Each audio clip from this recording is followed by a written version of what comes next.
boa tarde, estamos chegando. O programa Gente que Fala está no ar, meio-dia em ponto. Eu sou o Mauro Friesman, nossa audiência nos acompanha pela Rádio Trianon AM 740 de São Paulo e também pela Rádio Universal AM 810 de Santos. Você nos vê pelas redes sociais, imagens do Instagram, do Facebook e ainda do nosso canal no YouTube. Aquele convite diário para você seguir a gente, curtir, compartilhar os nossos conteúdos, interagir com o programa também. 973350038 é o número do WhatsApp, 973350038 é o número do WhatsApp, e nas redes sociais, minha gente, marcando sempre a hashtag Programa Gente que Fala. Hoje é quinta-feira, mais uma edição do Gente do MPD que Fala, é uma parceria nossa com o movimento do Ministério Público Democrático e o apoio da Câmara Brasileira de Diagnóstico Laboratorial. Vamos colocar o nosso time em campo para análise e debate dos nossos temas de hoje. Doutor Júlio Marcelo de Oliveira, procurador de contas perante o Tribunal de Contas da União, associado do movimento do Ministério Público Democrático. Bom dia ou boa tarde. Já passamos do meio-dia, né, doutor? Procurador, seja bem-vindo. Muito obrigado, Mauro. Boa tarde a todos os ouvintes e aos componentes aqui desse debate de hoje à tarde. Está em Brasília, né, procurador? Estou em Brasília. Muito bem. Seguindo aqui, eu apresento também a Alzira Fernanda. Ela é analista legislativo de tecnologia e inovação na Câmara Municipal de Paracatu, Minas, e ela é perita judicial também, além de líder do Movimento de Tecnologia e Inovação do Senado Federal. Alzira, muito bem-vinda, tudo bem? Seu microfone fechado. Seu microfone está fechado, Alzira. Você pode abrir, por favor? Pronto, prontinho. Agora sim. Boa tarde, tudo bem? Boa tarde a todos da mesa, todos os ouvintes e também aos web espectadores, né, que nos acompanham pelas plataformas digitais. Muito obrigada pelo convite. Você está em Paracatu, aí no interior de Minas. Estou em Paracatu, interior de Minas Gerais. Muito bem. Seguindo aqui com a Joseli Chiarella. Ela é farmacêutica bioquímica, mestre em imunogenética, é assessora técnica da Câmara Brasileira de Diagnóstico Laboratorial. Joseli, boa tarde, tudo bem? Oi, boa tarde, bom dia. Não sei a referência aqui. Agradeço o convite, minha primeira participação. Acho que vamos ter uma discussão bastante agradável e interessante sobre os temas aí os temas propostos. Sim, isso mesmo. E fechando aqui o nosso time de hoje, o Ângelo Calori, mentor, executivo, professor. O Ângelo é palestrante em ética e governança corporativa. Bem-vindo ao Gente que Fala mais uma vez. Tudo bem, Ângelo? Tudo bom? Boa tarde a todos e a todas. Obrigado pelo convite da rádio, Mauro, você em especial, e ao Ministério Público Democrático. E também um prazer estar aqui com esses debatedores. Boa tarde à mesa. 12:04, vamos aqui então ao nosso primeiro assunto do Gente do MPD que Fala. O ministro Ricardo Lewandowski votou ontem para anular a delação premiada do ex-governador do Rio, Sérgio Cabral. É o quinto ministro do STF a seguir este entendimento.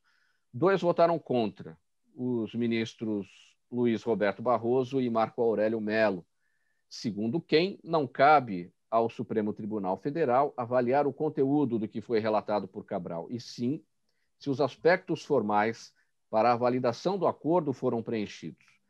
Restam apenas os votos das ministras Carmen Lúcia e Rosa Weber, pois a tendência é que Luiz Fux, que é o ministro presidente do Supremo, se declare suspeito para julgar a ação, e o próprio Dias Toffoli, que foi citado na delação do ex-governador Cabral. Só para posicionar aqui a nossa audiência, nessa delação, o ministro Dias Toffoli é acusado pelo ex-governador do Rio, Cabral, de receber 4 milhões de reais de propina para favorecer 2 prefeitos do estado do Rio no Tribunal Superior Eleitoral. E o ministro nega as acusações. Procurador Júlio, os ministros discutem se os acordos de delação premiada firmados pela Polícia Federal necessitam da anuência do Ministério Público Federal. Em 2018, o Supremo validou a possibilidade da Polícia Federal fechar esses acordos de delação premiada sem a anuência do Ministério Público Federal. O que está em jogo aí? Bom, Mauro, aí é uma discussão, então, em dois tempos, né? Duas camadas de discussão. Uma, se o MPF necessariamente tem que participar da celebração do acordo, ou se só ele pode participar do acordo, ou se tem que ter a anuência dele para o acordo. Em 2018, você disse, o Supremo disse que não precisava, que a polícia podia fazer independentemente, o que acaba sendo algo esdrúxulo, porque, no final, quem tem que propor ação penal é o MPF. Né? A polícia não pode propor ação direta. Então, o MPF é que depois vai valorar todos aqueles elementos colhidos no acordo. E a gente vive num sistema acusatório, né, que tem que ter a iniciativa do Ministério Público. E o outro ponto em discussão é que a lei qualifica o acordo de colaboração como um acordo processual. Então, é algo que se faz numa fase visando a um processo com as partes que vão estar no processo. E a polícia não é parte. A polícia ela participa da investigação, mas ela não é parte no processo. O MP que é. Mas o Supremo, lá em 2018, entendeu que a polícia poderia também fazer os acordos numa linha de entender assim, vai que o MP não rejeita um acordo e esse acordo era bom para a sociedade, então vamos permitir que a unidade pode fazer um acordo bom. Talvez essa linha que prevaleceu e a votação lá foi com maioria expressiva, se não me engano, por 9-2. O MPF, a PGR, recusou a delação do Cabral e a Polícia Federal, então, prosseguiu e fez essa delação. Acontece que nessa delação apareceu uma série de acusações graves contra o ministro Toffoli. A gente tem visto, sintomaticamente, que nenhuma investigação contra ministros de Tribunal Superior, nem do Supremo, nem do STJ, nem do TCU, nenhum Tribunal Superior tem tido autorização do Supremo para investigar os seus ministros, ou a PGR tem levado à frente investigações contra ministros do STJ, do TCU, de outros tribunais. Tem sistematicamente pedido o arquivamento. Então, eu acho que sim, a presença desse fator, né, de haver uma acusação contra o ministro do Supremo, tem gerado um constrangimento para a Corte e pode estar por trás de uma visão contra o acordo. Né? Eu acho que o ministro Marco Aurélio pontuou muito bem. Se a polícia pode fazer o acordo, eu só tenho que avaliar se o acordo foi feito de maneira legal, né? Se o réu agiu com voluntariedade, com espontaneidade, se não houve coação, se ele estava assistido pelo seu advogado, se ele tem informação das consequências do acordo, né, para que ele possa estar bem informado e, portanto, exercer a sua liberdade de colaborar com a informação suficiente. O conteúdo do acordo, se aquilo que ele está falando depois vai ser provado ou não, são queda para etapas posteriores, é algo que fica para depois, para as investigações que são desdobramentos do acordo. Então, o que se está fazendo agora é matando o acordo no início para que nada daquilo que ali está possa prosperar como investigação. A delação do ex-governador Sérgio Cabral, na verdade, então, ela não foi validada, porque já existe a maioria. São 5 votos pela anulação e 2 contra, 2 do ministro Barroso e do ministro Marco Aurélio. Faltam 2 dos 11, né? Por que 9? Faltam 2 porque Dias Toffoli não vota e o ministro, o presidente Fux, deve se declarar suspeito, né, para essa votação. Então, só faltam 2 dos 9. Temos 5-2, já tem maioria. Então, essa delação está anulada.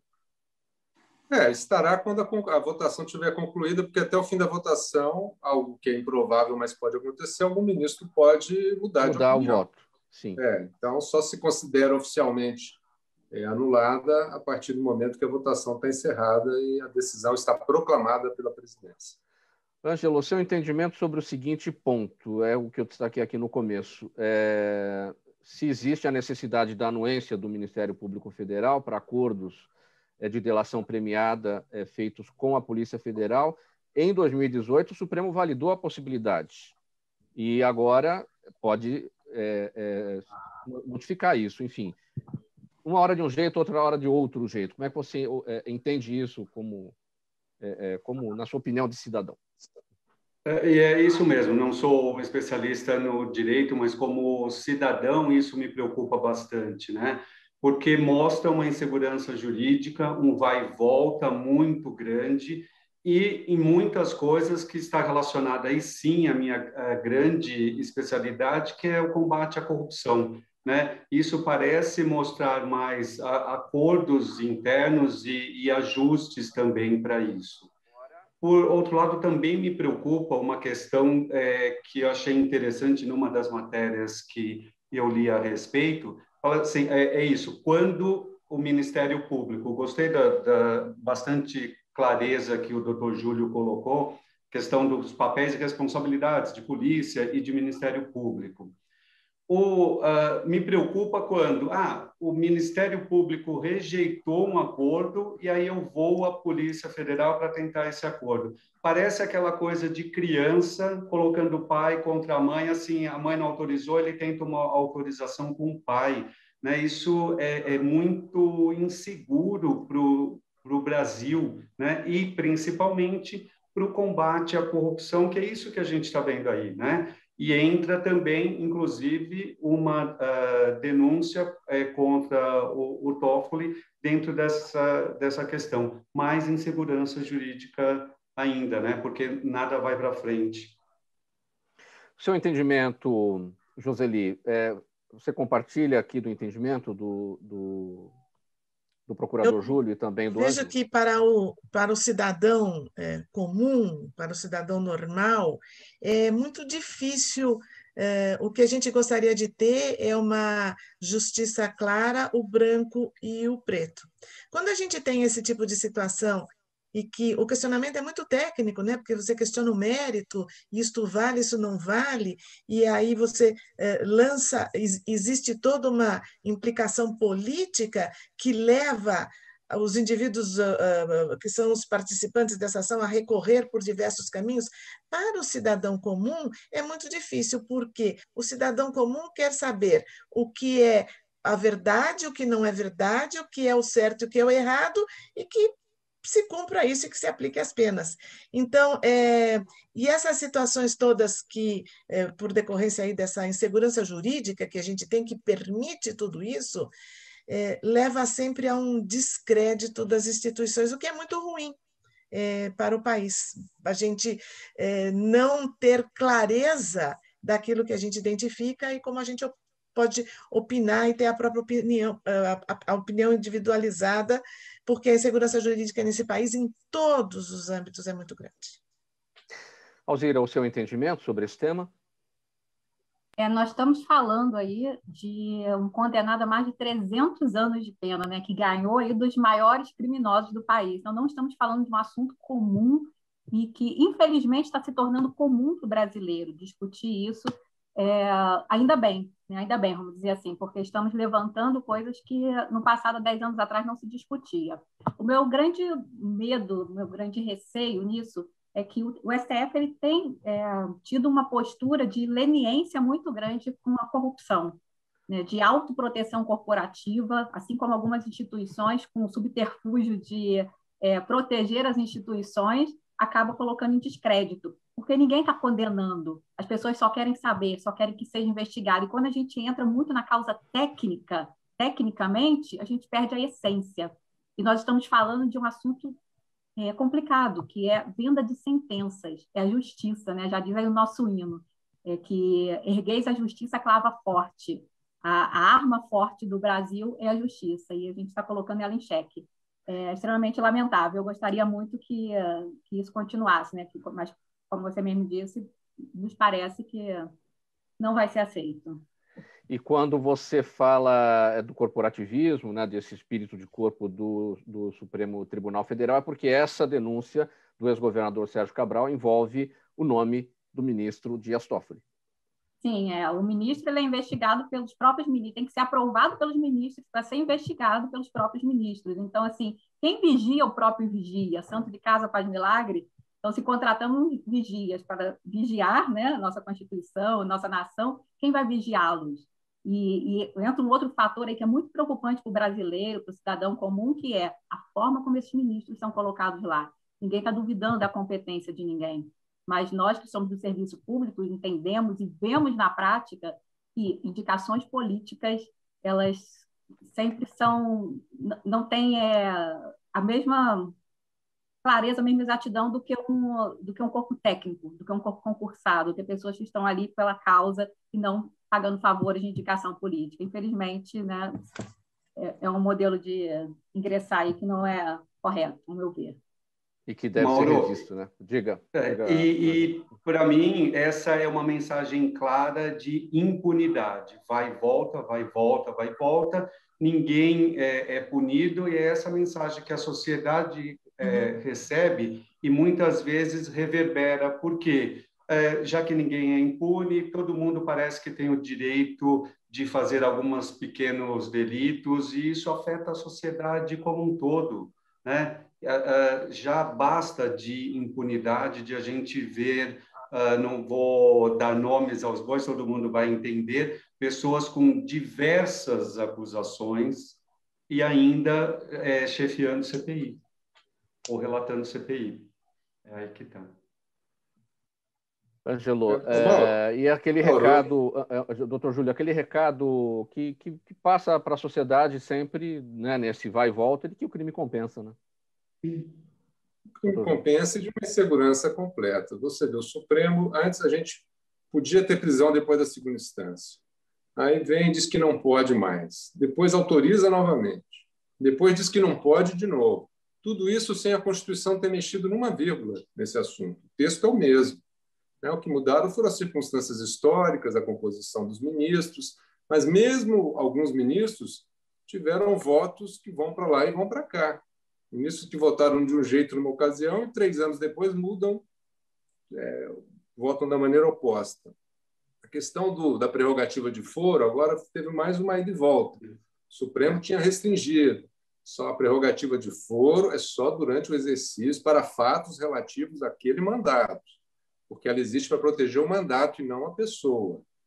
Então, fatos de mandatos anteriores estariam fora da proteção da prerrogativa de foro. Agora ele mudou, agora ele diz, não, mas se a pessoa vinha num cargo e foi eleita para outro, era deputado e virou senador, ou deputado estadual e passou para federal ou para senador, continua a prerrogativa de foro.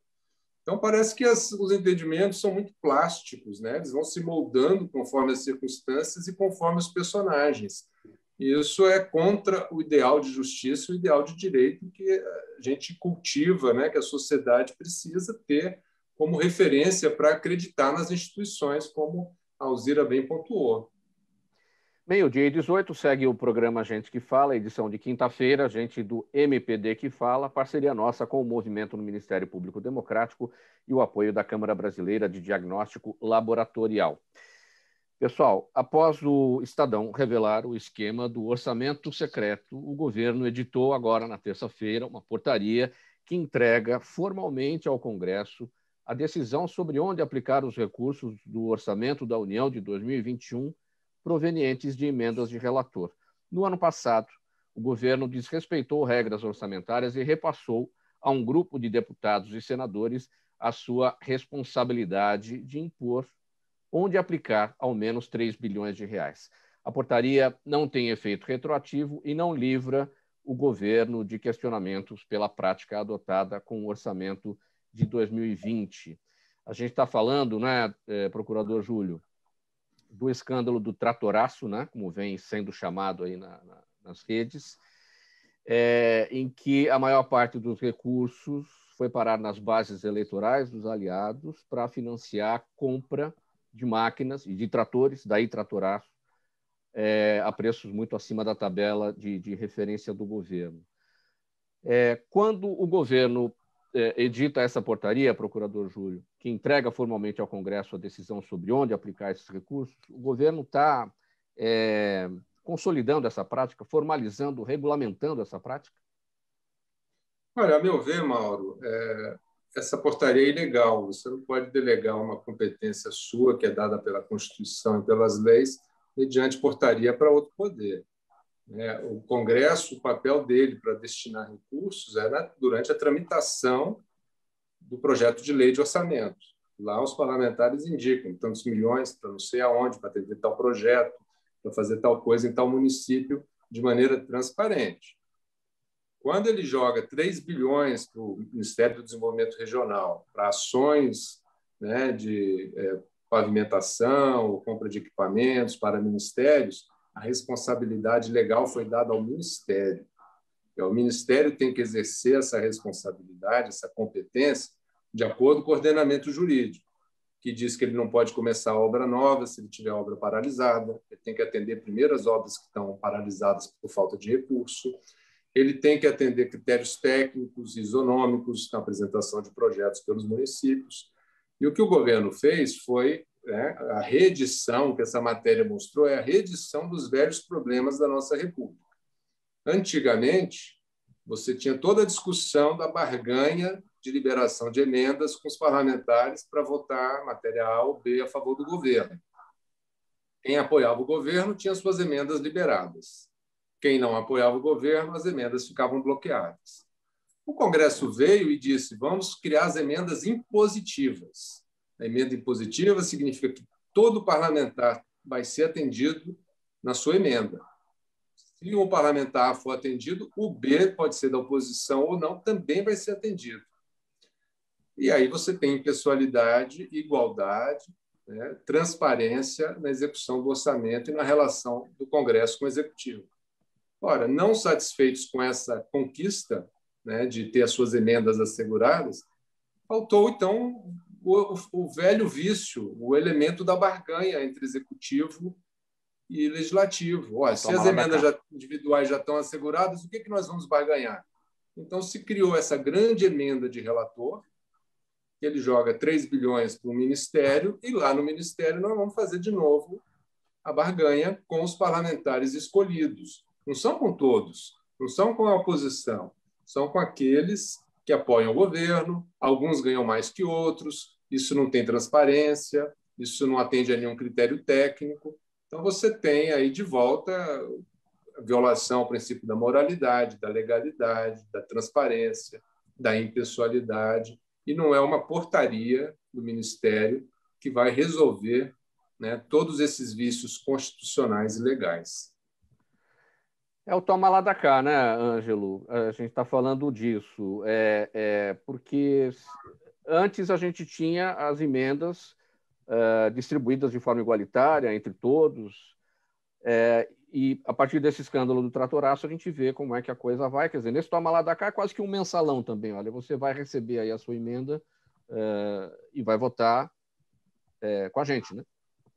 Isso, é o mensalão, antes do mensalão, a máfia dos anões, e por aí vai. A gente repete velhas histórias corruptas que estão sempre contra o país. Porque nessas de tomar decisão de aonde se investe o dinheiro, certamente o dono do dinheiro, nós, a população, nunca é ouvida, né?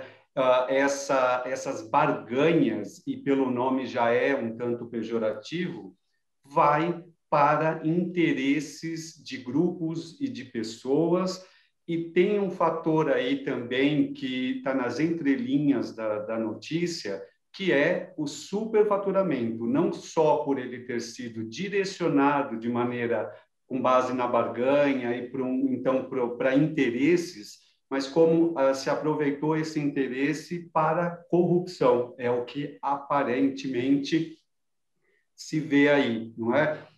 Então tem, e gostei bastante do que o doutor Júlio falou, dos pilares disso, da transparência, da legalidade, da impessoalidade e da igualdade nisso, que são fundamentos da ética e da moral, né? Uma questão que deveria ser levada em conta. E nada disso está sendo transparente. Foi feito, né? Essa emenda começou com a história de que o Estadão descobriu trocas por debaixo dos panos. Então, o princípio básico da moralidade, uma coisa que eu tento ensinar, tem uma filha de 12 anos, eu falo para ela assim, a gente só esconde do que tem vergonha, ou pior, coisas piores, né?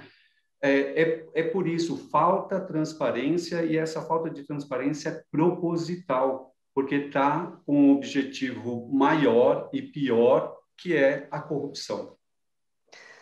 Mauro, só para, se eu puder complementar, veja como isso é lesivo, né, para o país. Para atender esse velho vício de relacionamento entre Congresso e Executivo, foram cortados recursos, né, fundamentais para atividades como o censo, como pesquisa, né, desenvolvimento de ciência e tecnologia. Então, vários órgãos cortaram dotações na carne, né, pesquisa de vacina, não teve recurso, nenhuma dotação, para que a gente dotasse 3 bilhões no Ministério para comprar trator, para fazer calçada em município. E isso equivale ao orçamento do CNPq desse ano, para você ver que não é pequeno. A falta de razoabilidade, de racionalidade nas alocações, né, de recursos do país para atender esse vício de favorecer uns que apoiam e punir aqueles que não apoiam. Tem uma investigação, não é, procurador Júlio, que o Ministério Público pediu para o TCU. O presidente Bolsonaro pode ter cometido crime de responsabilidade? Olha, Mauro, veja, um dos tipos que estão lá na lei de crime de responsabilidade, né, a Lei 1079, são violações às leis orçamentárias. Então, você tem aqui violações às leis orçamentárias. Agora, a tipificação, a qualificação, se é crime de responsabilidade ou não, a Constituição atribuiu ao Congresso Nacional, né? Então, só que nesse caso, o Congresso Nacional é o beneficiário dessas ilegalidades que estão sendo cometidas. Então, dificilmente o Congresso Nacional vai qualificar como crime de responsabilidade o que foi descoberto aí pelo Estado de São Paulo. Deixa eu olhar, Joseli, sobre esse tema.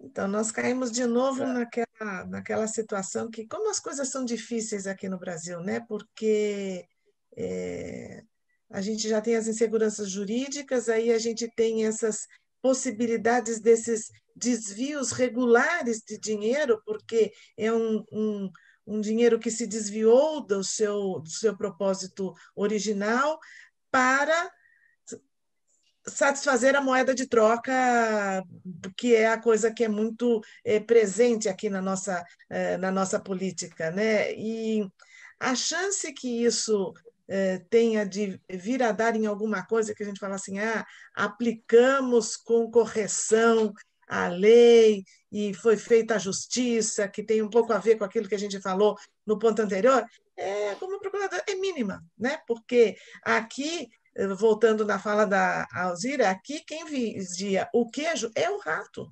Então, é muito difícil, né, a gente sair desse círculo vicioso que a gente tem aqui nesse país, né? Meio-dia e 28, edição de quinta-feira do programa Gente que Fala. É o Gente do MPD que Fala, parceria nossa com o movimento do Ministério Público Democrático e o apoio da Câmara Brasileira de Diagnóstico Laboratorial. Meio-dia e 29 agora. A gente vai para um intervalo, a gente volta rapidinho, são 30 segundos e você fica aí. Até já. Toda ação estratégica de sucesso tem um componente fundamental: um instituto de pesquisas ético, rápido e preciso. Afinal, é ele que vai fornecer informação confiável, sem achismos ou palpites. E isso, numa época de mudanças rápidas e repentinas, é fator crítico de sucesso. A Orbis é um instituto de pesquisas que une precisão e confiabilidade estatística com a mais alta tecnologia em pesquisas do mercado. Tem inteligência artificial, robótica e big data, entre outros recursos, para que você tenha uma informação correta, confiável, com o menor custo e no menor tempo possível. Na sua próxima ação, seja ela corporativa ou política, comece pela Orbis. Porque com a informação correta, você vai mais longe, mais rápido e com mais segurança. Meio-dia e meia, você está na Rádio Trianon AM 740 São Paulo, Universal AM 810 Santos e também nas redes sociais, com a edição de quinta-feira do Gente do MPD que Fala, parceria nossa com o movimento do Ministério Público Democrático e o apoio da Câmara Brasileira de Diagnóstico Laboratorial. Vamos falar agora de um assunto aqui relacionado com as vacinas contra a Covid-19. Olha, Alzira, A Pfizer anunciou o início dos testes de sua vacina contra a Covid-19 em grávidas aqui no Brasil. Cerca de 200 gestantes saudáveis com 18 anos ou mais deverão participar desse estudo. A vacina já é aplicada em gestantes dos Estados Unidos e também de Israel. No início do mês, um estudo com as vacinas de RNA mensageiro da Pfizer e Moderna em 103 grávidas e lactantes, feito nos Estados Unidos, apontou que os fármacos produzem resposta imune e não são teratogênicos, ou seja, não causam malformação ou morte do feto. A notícia é excelente, não é, Alzira? Com certeza. Né? E isso daí já faz parte de um ensaio mundial aí da Pfizer, que o mundo inteiro já está fazendo esses testes e aplicando essas vacinas.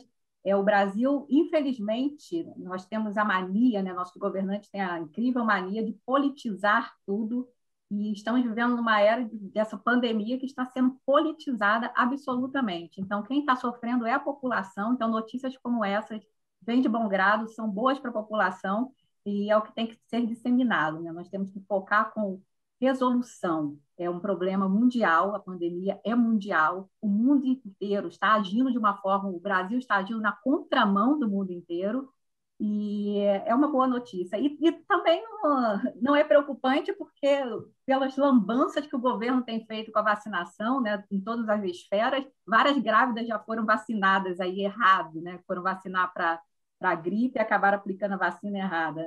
E isso aí já deveria estar sendo feito há muito tempo. Fico muito feliz com a notícia. Bom, a informação aqui que a gente tem, que eu destaquei, aqui o dobro, né? 200 gestantes. Você está perguntando para mim? Um grupo de pessoas que forneça uma estatística que eu considero de uma qualidade da informação, se a informação é relevante. A gente antes tinha 210 milhões de técnicos de futebol, né?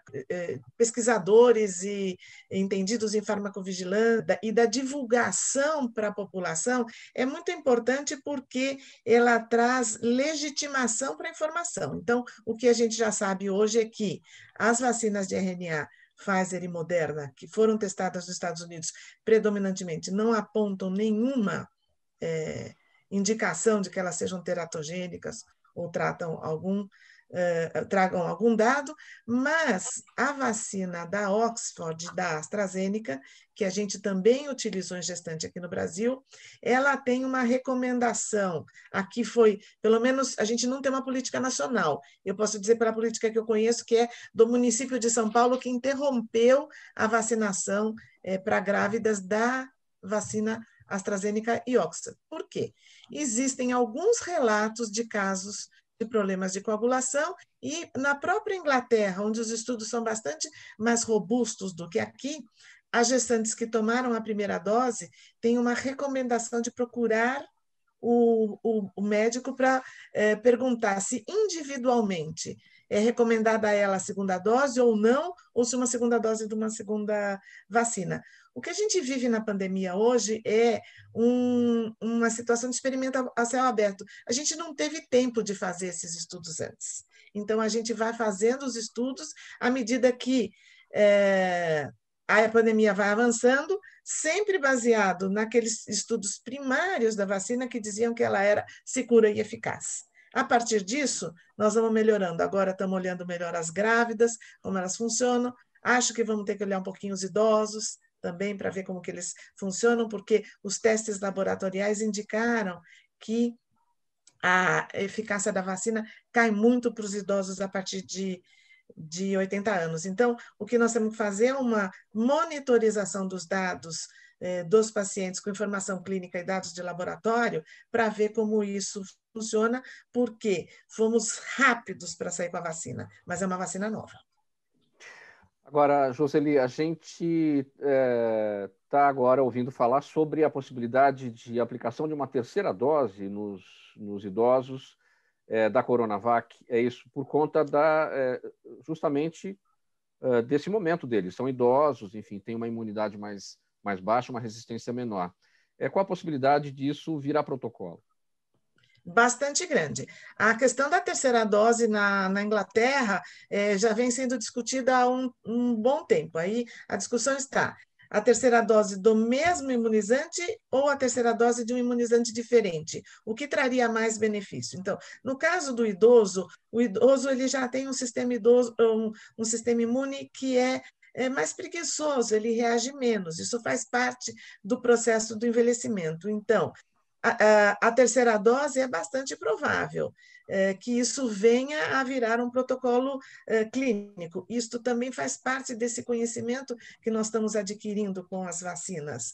Né? Essa discussão ela ganhou bastante força essa semana e eu acho que isso é provável. Agora, eu não sei se a gente tem que pensar como terceira dose, porque, de uma outra forma, nós já falamos da possibilidade de vacinação anual contra a Covid, a cada 2 anos. Então, nesse momento, a gente fala de terceira dose como um reforço de imunização para uma população específica. Mas se a gente pensar que a gente tem a vacina da gripe, que ela é anual, em função da variabilidade das variantes, então a gente não tem que falar na terceira dose, mas num programa permanente de vacinação ao longo do tempo. Isso nós ainda estamos aprendendo. Agora, uma terceira dose para quem já tomou, para aquela pessoa que tomou o Coronavac, pode ser uma terceira dose da Coronavac ou de qualquer outra vacina, mesmo que com tecnologia diferente. Aliás, as outras são com tecnologia diferente, né? Porque a gente falando aqui, por exemplo, de Pfizer, a gente está falando de RNA mensageiro. Pode existir uma vantagem de fazer essa combinação com 2 vacinas, mas a gente ainda não tem estudo, a gente precisa construir isso.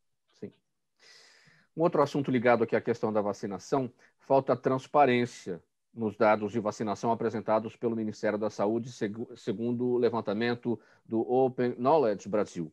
Especialistas encontraram uma diferença de 1.200.000 doses aplicadas entre o painel do Localiza SUS e a base de dados do Open Data SUS, ambos usados pelo órgão. A análise mostra ainda que milhares de municípios estão atrasando a liberação dos registros e deixando de preencher informações como grupo prioritário, etnia e categoria de risco das pessoas vacinadas. A informação aqui, Joseli, esse informe deve ser feito em até 48 horas, né, de acordo com a portaria do Ministério da Saúde, só que tem levado mais de 6 dias em algumas situações e até mais de um mês aí em algumas localidades. É o Brasil sendo o Brasil, né? É o Brasil sendo o Brasil. Bom, a gente tem um problema que não é de hoje, que é a questão de você equipar adequadamente a base da pirâmide, que é onde estão os centros de saúde e todas as unidades de vacinação. Então, a gente tem no Brasil hoje 5.500 municípios, cerca de 40.000 centros de vacinação, que tem que reportar esses dados. Se a gente for olhar no âmbito do PNI, a gente tem as vacinas do PNI, que são as mães que levam as crianças um pouquinho por dia, e eu tenho um sistema que comporta isso. A vacina da gripe, que a gente vacina 80 milhões de pessoas todos os anos, ela não é uma vacina de controle. Então, se você já tomar a vacina, quando você vai no posto, você ganha um papelzinho, que no ano que vem ele não tem importância, porque já é outra vacina. Mas a Covid, de novo, nos impôs a necessidade de controlar, porque eu tenho que saber quem tomou a primeira dose, que vacina que tomou na primeira dose, quando vai tomar a segunda dose, aonde vai tomar e que vacina vai tomar.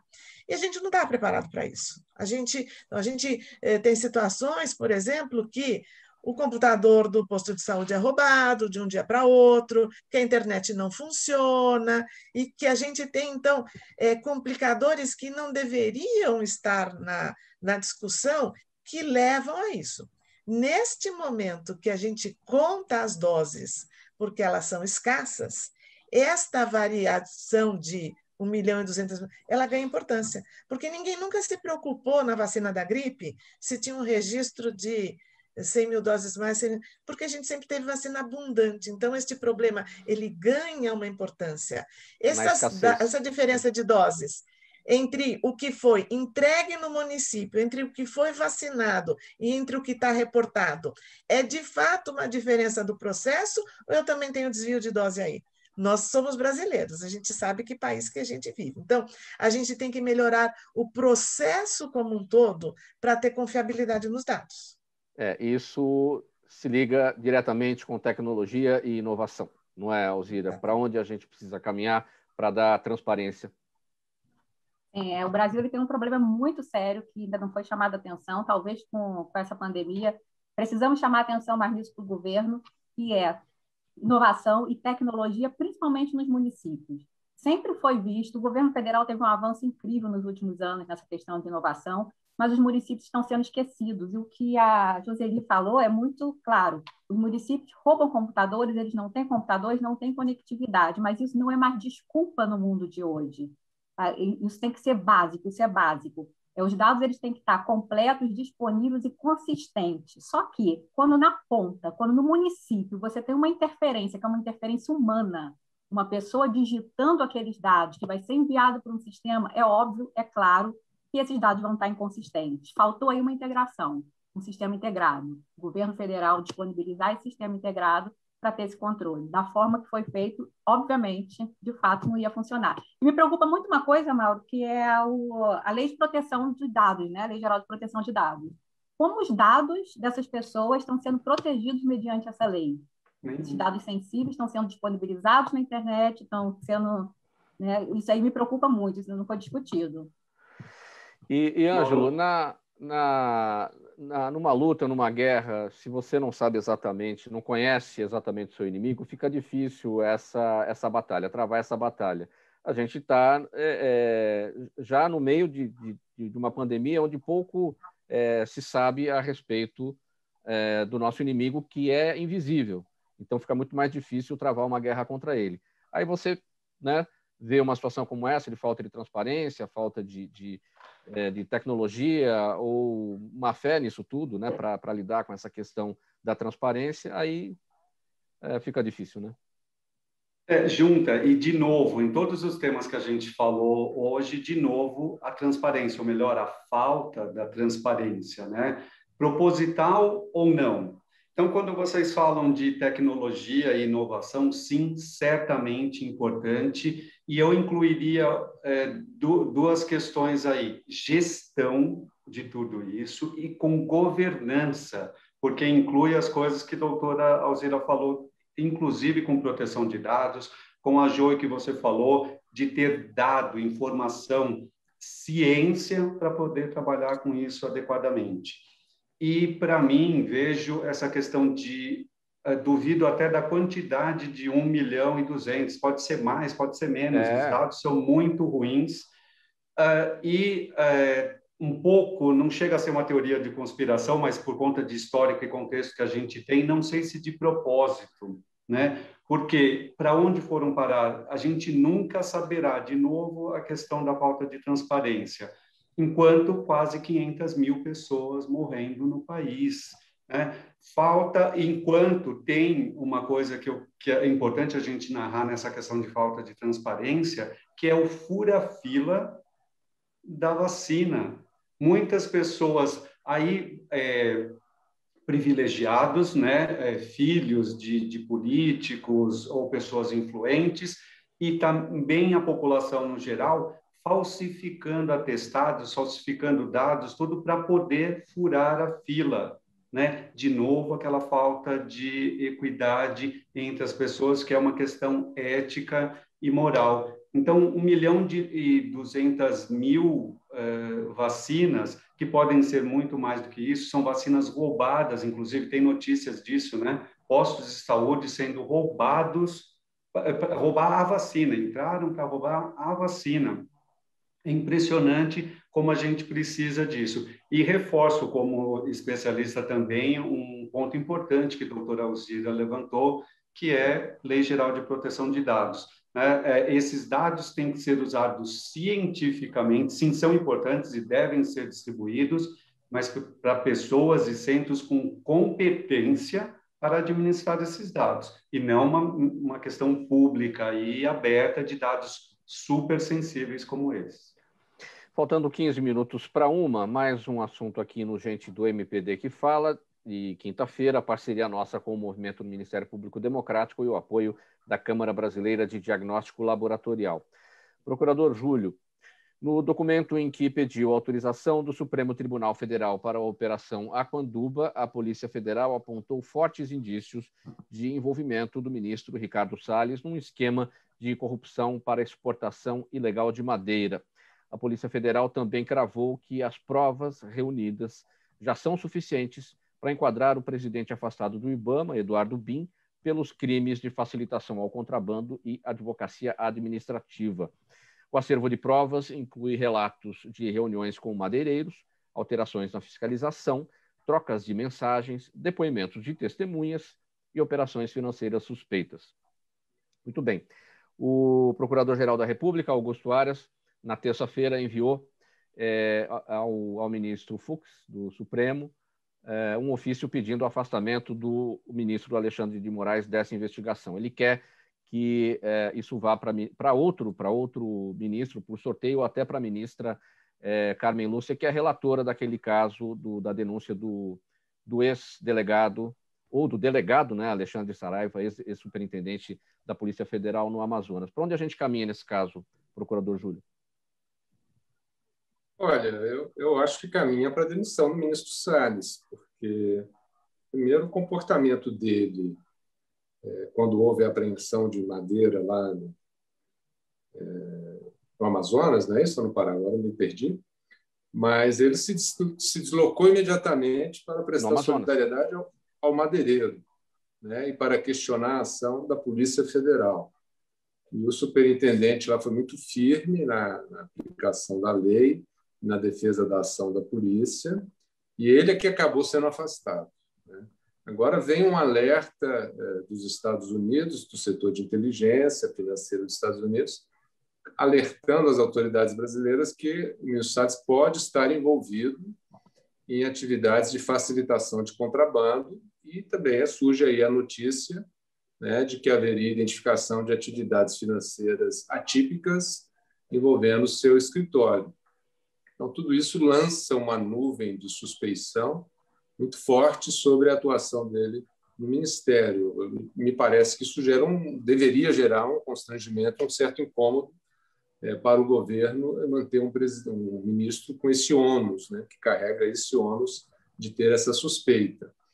Em relação à relatoria do Supremo, né, é muito constrangedor que o ministro Alexandre de Moraes tenha dado seguimento a esta operação de busca e apreensão de computadores, enfim, afastamento do presidente do IBAMA, sem ter consultado o Procurador-Geral da República, né? Isso pode ser um sinal de que havia uma certa desconfiança se a operação, sendo noticiada ao Procurador-Geral da República, poderia vazar antecipadamente ou não, né? E essa desconfiança seria algo muito grave para a República, né, que isso possa ter ocorrido.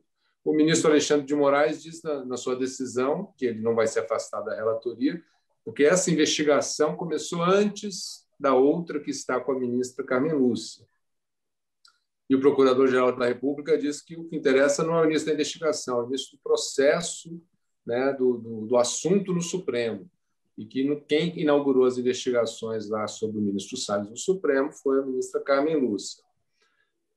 Bom, agora é uma discussão interna, né, certamente constrangedora para os ministros do Supremo, porque não há tradição de um plenário ou da presidência retirar o processo de um relator que quer permanecer relatando.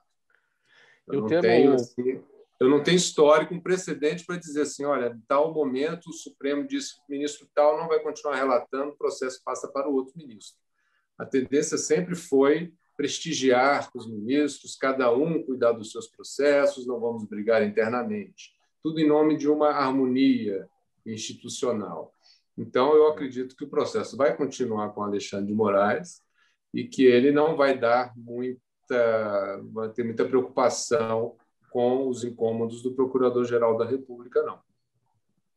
E esse termo incômodo ou constrangimento, Ângelo, acho que está atingindo aí o vice-presidente Hamilton Mourão. O ministro Ricardo Salles desapareceu, sumiu, né? E ontem o vice Hamilton Mourão, naquela reunião do Conselho da Amazônia sobre o desmatamento, criticou a ausência do ministro Ricardo Salles, chamando aquilo até de falta de educação, né? Ele se incomodou. Sim, parece que o vice-presidente tem procurado manter uma certa independência do governo, né? Dando a sua particular opinião, e até muitas vezes ele fala isso, né? Não é uma posição do governo, é minha particular posição a respeito desse ou daquele assunto. E o impressionante, bem criticado, como assim, no Conselho da Amazônia, o ministro do Meio Ambiente estar ausente de maneira injustificada, né? E num momento como esse. Então, dá o recado bem claramente, que não se importa com o processo mesmo, com a questão, né, do meio ambiente, e que talvez esteja mesmo querendo sair dos holofotes convenientemente neste momento. E é interessante que tudo isso está acontecendo, né? Tem uma questão de indícios de corrupção aí, inclusive reforçados pelo relatório de inteligência financeira do nosso COAF, né?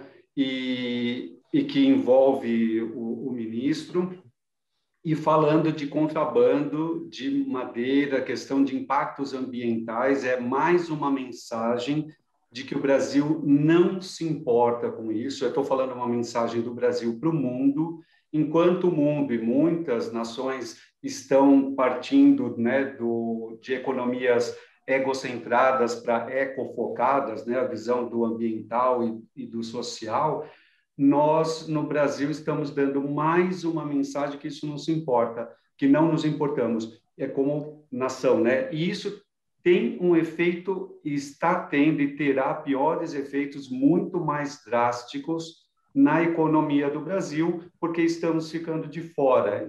Governos e empresas estão evitando negócios com o Brasil por conta de não estarmos nesta agenda de ambiental e social. Então, a gente vai ficar fora da história e dos negócios mundiais. Pessoal, 7 minutos para 1, a gente vai entrar agora nas perguntas da nossa audiência. Muita brevidade eu peço a todos para a gente conseguir cumprir com todos esses questionamentos, poucos segundos para cada resposta, tá bom? Vera Lima, nossa audiência no Facebook.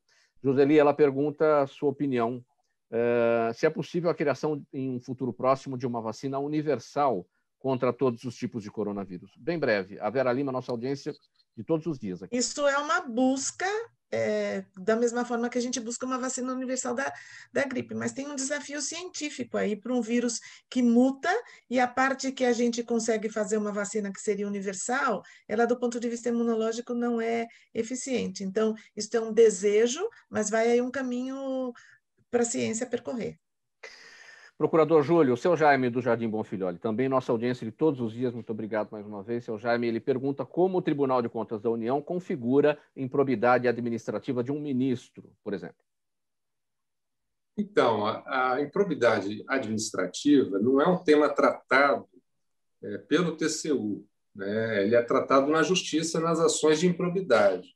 Então, o TCU, o foco dele, ao verificar o descumprimento de uma norma, o descumprimento grave, ele aplica as sanções dele, ele julga contas irregulares, ele usa uma terminologia própria, né? A irregularidade da conta, a ilegalidade da conduta, isso gera multa, inabilitação para exercer cargo público, débito quando tem um dano ao erário, mas ele não faz a qualificação se a conduta é ou não improbidade, porque isso é uma qualificação privativa lá do Ministério Público, nas ações que ele vai apresentar para o judiciário. Então, o judiciário, no final, é que diz que alguém cometeu ou não um ato de improbidade. Alzira, nossa audiência no Instagram, a Aline Brandão, ela pergunta o que já se sabe sobre as causas do acionamento das sirenes de emergência da barragem Eustáquio na semana passada em Paracatu, aí em Minas, e quais os riscos para a cidade, ela pergunta. O que se sabe é a mineradora que lançou uma nota dizendo que houve um acionamento, né, na barragem de emergência. Paracatu tem a maior mineradora a céu aberto da América Latina, e houve esse acionamento, a população saiu desesperada pelas ruas, e a mineradora lançou uma nota dizendo que foi acidental.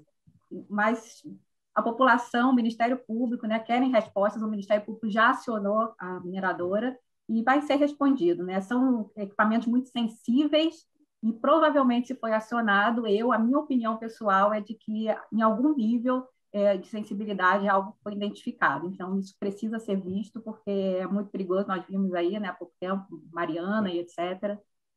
Então, o Ministério Público está cuidando do caso. A Roberta Pérez, nossa audiência no Facebook. Ângelo, ela quer saber, as nossas universidades estão conseguindo passar a importância da ética aos seus alunos? Olha, a ética é um tema bastante abordado na academia. A USP, por exemplo, que eu tenho maior experiência, né? Estou conduzindo meu mestrado por lá, tem o comitê de ética, mas a ética, de uma maneira geral, como sociedade, ainda eu vejo que a gente tem... Estou estudando isso, porque é justamente essa minha linha de pesquisa, né? Ética e comportamento. Muitas vezes a gente se afasta disso, usa justificativas, argumentos para... Não, o que eu falo vale para conflito de interesses, como a gente vê, transparência ou falta dela. Essas coisas é o que o outro faz e não o que nós fazemos, né? Sempre quando a gente está na postura, parece que tudo bem. Mas, sim, eu vejo, em termos de academia e pesquisa científica, isso revolucionou bastante. Coisas que, experimentos, inclusive, que eram permitidos e que foram bastante emblemáticos, hoje não é mais possível. Então, sim, está na pauta. E a última pergunta aqui, procurador Júlio, da Sandra Coutinho, ela acompanha a gente no nosso canal no YouTube, bem brevemente. Ela diz o seguinte: o sigilo decretado pela Polícia Civil do Rio de Janeiro sobre o caso Jacarezinho e por muitos outros funcionários públicos em relação a outros documentos não fere a lei de acesso à informação? Olha, nas investigações criminais é comum você ter o sigilo, né? Porque muitas vezes sigilo ele existe para proteger a investigação, para impedir que o investigado, sabendo aquilo que já se descobriu, destrua provas, afugente ou faça coação sobre testemunhas, ameace testemunhas. Então, é muito importante, às vezes, numa investigação, ter o sigilo. Se, nesse caso específico, o sigilo está sendo usado para proteger a investigação, para proteger o investigado, a gente não tem como afirmar não tendo conhecimento do teor das investigações, mas também não tem como acusar e dizer que essa investigação não poderia estar sob sigilo. É muito comum o sigilo na investigação. Pessoal, eu não tenho tempo aqui para as despedidas de cada um, o tempo está em cima. Eu já vou encerrar aqui essa nossa edição do programa Gente que Fala, edição de quinta-feira. Gente do MPD que Fala, a parceria nossa com o movimento do Ministério Público Democrático e o apoio da Câmara Brasileira de Diagnóstico Laboratorial. O agradecimento ao Procurador de Contas perante o TCU, o Júlio Marcelo de Oliveira, associado ao movimento do Ministério Público Democrático. Alzira Fernanda é líder do Movimento de Tecnologia e Inovação do Senado Federal. Também ela atua como analista legislativo nessa área, na Câmara Municipal de Paracatu, em Minas. A farmacêutica Joseli Chiarella também com a gente, farmacêutica bioquímica. E o Ângelo Calori, palestrante em ética e governança corporativa. O agradecimento, então, em nome de toda a equipe do programa Gente que Fala, pela participação aqui nessa edição. Na mesa de som com a gente, o Sérgio Souza, é o nosso gerente técnico da Rádio Trianon. Apresentação minha, Mauro Friesman. Pauta e redação, Pedro Schiavon. A Zenilda Salvato, nossa diretora de produção. O jornalista Fausto Camunha, nosso diretor-geral. E do outro lado, você, ouvinte, espectador, sempre, todos os dias, a razão da nossa presença aqui. Você fica agora na sequência da programação da Rádio Trianon com o Dermeval Pereira. Ele apresenta o programa Sociedade em Foco até as 14h. Das 2 às 3, a nossa programação musical. E, a partir das 3 horas, o programa Duas na Tri, apresentado pela Silvia Vinhas e também pela Malu Mota. Muito obrigado pela audiência de todos. Uma boa tarde para todo mundo. 1h em ponto. Tchau. Até amanhã.